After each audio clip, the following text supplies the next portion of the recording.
Welcome to subramani.com. How do you know whether you are a successful investor? What are the benchmarks? The benchmarks are simple. You do not need to beat the index. You need not be better than Berkshire Hathaway. You need not be better than Rakesh Jhunjhunwala. Those are not the criteria. The criteria is very simple.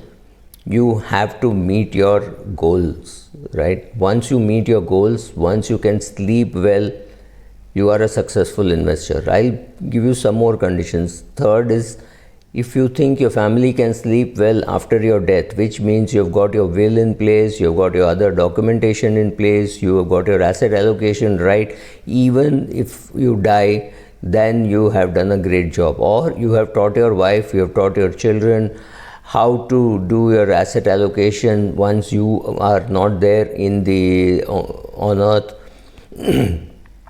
Then you are a successful investor. I'll give you some more characteristics of a successful investor. One, they concentrate on costs.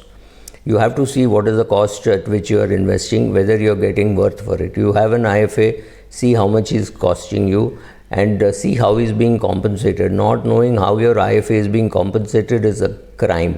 You need to know, you need to ask him the right questions, and you need to know what value he is adding, whether he is able to help you when you need, whether he is able to pick your phone, right, all those things, whether he is able to guide you, saying why he is doing this, whether he is able to shout at you and saying you will not do this, whether he is able to step back and realize your limitations, right? All those things are important, but you have to also know the costs at which you are doing all this and whether you are willing to pay those costs.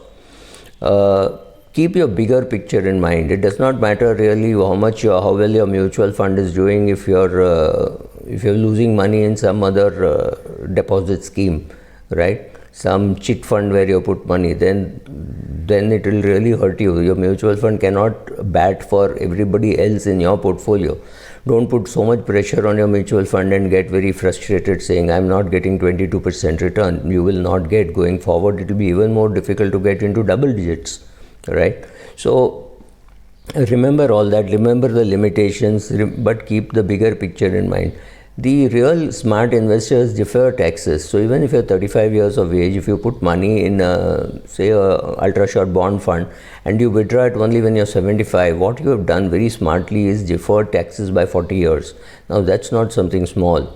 Many people keep money in bank deposits without understanding the fact that postponing tax by 20-30 years is really a huge smart thing to do. So please do that.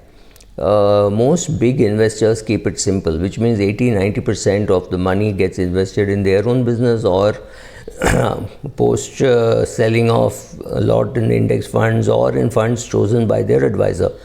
But they keep it simple. You do not need to add an AIF and a PMS even if you're at 10 crore kind of net worth. It's absolutely unnecessary. You're much better off with a mutual fund. It is less complex, easy to understand, more people follow it. That's far more important.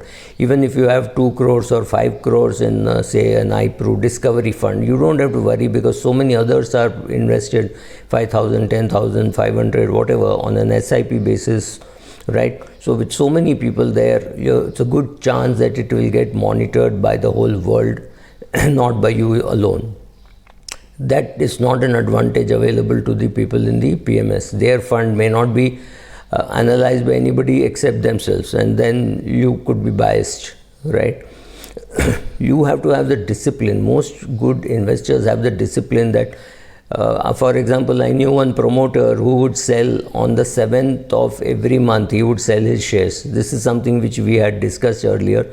We would sit down and say, okay, on the 7th of this year, we will sell 5,000 shares. So he would sell 5,000 shares on the 7th of every month, immaterial of there were results or, I accept it if it was a cooling off period when he couldn't transact. Other than that, on the 7th, he would sell an X amount of shares and invest it in a SIP of a mutual fund.